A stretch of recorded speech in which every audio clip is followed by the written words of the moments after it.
Ciao a tutti.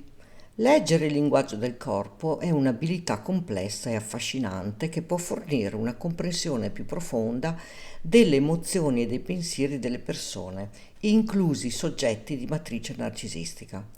Questa guida approfondita esplorerà vari aspetti del linguaggio del corpo, fornendo esempi pratici per aiutarti a interpretare meglio i segnali non verbali degli altri. Il linguaggio del corpo è una forma di comunicazione non verbale che comprende gesti, posture, espressioni facciali e movimenti. Questo tipo di comunicazione può spesso rivelare ciò che una persona sta realmente pensando o sentendo, anche se le sue parole dicono il contrario. Prima di analizzare il linguaggio del corpo è cruciale considerare il contesto in cui i segnali vengono espressi. Lo stesso gesto può avere significati diversi a seconda della situazione. Ad esempio, incrociare le braccia può indicare mettersi sulla difensiva in una situazione di confronto, ma potrebbe semplicemente significare che una persona percepisce il freddo se si trova in un ambiente climatizzato. Il volto, specchio dell'anima, espressioni facciali. Le espressioni facciali sono una delle forme più evidenti di linguaggio del corpo. Ecco alcune espressioni comuni e i loro significati. Sorriso. Un sorriso genuino coinvolge gli occhi e la bocca, indicando felicità o affetto. Un sorriso forzato può essere facilmente identificato dalla mancanza di movimento negli occhi. Sopracciglia sollevate.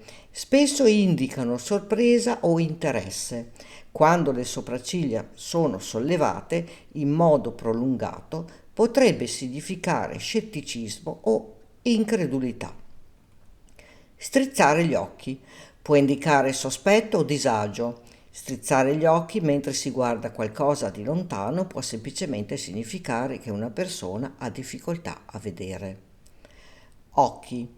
Gli occhi sono spesso chiamati le finestre dell'anima perché possono rivelare molto sulle emozioni di una persona.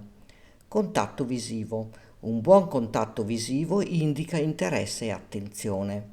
L'evitare il contatto visivo può suggerire timidezza, disagio o disonestà. Dilatazione delle pupille. Le pupille si dilatano in risposta a emozioni intense come eccitazione o paura. La dilatazione può anche essere un segno di attrazione. Sbattere le palpebre frequentemente. Potrebbe indicare nervosismo o menzogna. Tuttavia, alcune persone semplicemente sbattono le palpebre più frequentemente per abitudine. Le mani, rivelatrici silenziose. Le mani possono comunicare una vasta gamma di informazioni attraverso gesti e movimenti. Gestualità. Palmi aperti. Mostrare i palmi delle mani è spesso un segno di sincerità e di apertura. Quando qualcuno nasconde i palmi, potrebbe indicare che sta nascondendo qualcosa. Strette di mano. Una stretta di mano ferma indica fiducia e sicurezza, mentre una stretta di mano debole può suggerire insicurezza. Una stretta di mano troppo forte potrebbe essere un tentativo di dominanza. Manipolazione degli oggetti. Giocare con oggetti come penne o telefoni può indicare nervosismo o noia. Toccare il volto, grattarsi il naso o il mento. Spesso è associato a menzogna o incertezza. Coprirsi la bocca, un segno comune di menzogna o voler trattenere parole ancora non dette. La postura, il racconto del corpo. La postura di una persona può dire molto sul suo stato emotivo e mentale. Postura eretta. Indica fiducia e sicurezza. Una postura eretta e aperta è tipica di persone assertive e sicure di sé. Postura curva.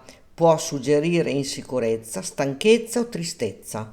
Una persona che si incurva spesso cerca di ridurre la propria presenza. Braccia incrociate, spesso interpretato come segno di difesa o chiusura, tuttavia può anche essere semplicemente una posizione comoda. Le gambe, indicatori sottili. Anche le gambe possono fornire indizi preziosi. Gambe incrociate possono indicare una chiusura o una difesa emotiva, tuttavia in alcuni contesti può essere una posizione di comfort. Punte dei piedi. La direzione in cui puntano i piedi può rivelare il vero interesse di una persona. Ad esempio, se una persona rivolge i piedi verso la porta, potrebbe voler andarsene. Scuotere le gambe, un segno comune di impazienza o nervosismo. Prossemica, la distanza sociale. La distanza fisica che manteniamo dagli altri può riflettere i nostri sentimenti e il nostro livello di comfort. Distanza intima, da 0 a 45 cm, riservata a relazioni strette come amici intimi, partner e familiari. Distanza personale, da 45 cm a 1,2 m, utilizzata per conversazioni con amici e con conoscenti. Distanza sociale, da 1,2 m a 3,6 m, tipica delle interazioni professionali o con estranei. Distanza pubblica oltre i 3,6 m, utilizzata per discorsi pubblici e interazioni formali. Variazioni culturali. È importante considerare che il linguaggio del corpo può variare notevolmente tra culture diverse. Ad esempio, il contatto visivo prolungato è considerato rispettoso in alcune culture occidentali, mentre può essere visto come una sfida o un segno di maleducazione in alcune culture asiatiche. Esempi pratici. Intervista di lavoro. In un'intervista di lavoro il linguaggio del corpo può essere cruciale. Un candidato che mantiene un buon contatto fisico, con una stretta di mano ferma e una postura eretta, sarà percepito come sicuro di sé e competente. Al contrario, un candidato che evita il contatto visivo, con una stretta di mano debole e una postura curva sulla sedia, potrebbe essere visto come insicuro o disinteressato. Incontri sociali. Durante un incontro sociale, osservare il linguaggio del corpo può aiutarti a capire come le persone si sentono veramente. Ad esempio, se qualcuno tiene le braccia incrociate e guarda frequentemente verso la porta, potrebbe non sentirsi a proprio agio e desiderare di andarsene. Al contrario, una persona con un sorriso genuino, contatto visivo costante e postura aperta è probabilmente a suo agio e interessata alla conversazione. In sintesi, leggere il linguaggio del corpo è un'abilità che richiede pratica e attenzione ai dettagli. Ricorda sempre di considerare il contesto e le differenze culturali quando interpreti i segnali non verbali. Con il tempo e con l'esperienza diventerai sempre più abile nell'interpretare il linguaggio del corpo, migliorando così la tua capacità di comunicare e di comprendere gli altri. E tu che cosa ne pensi? Racconta qui sotto nei commenti. Puoi condividere questo video per dare maggiore informazione ad un pubblico più vasto. Ricordati di iscriverti al canale e di attivare la campanella, così potrai ricevere le notifiche dei nuovi video. Grazie per avermi seguita.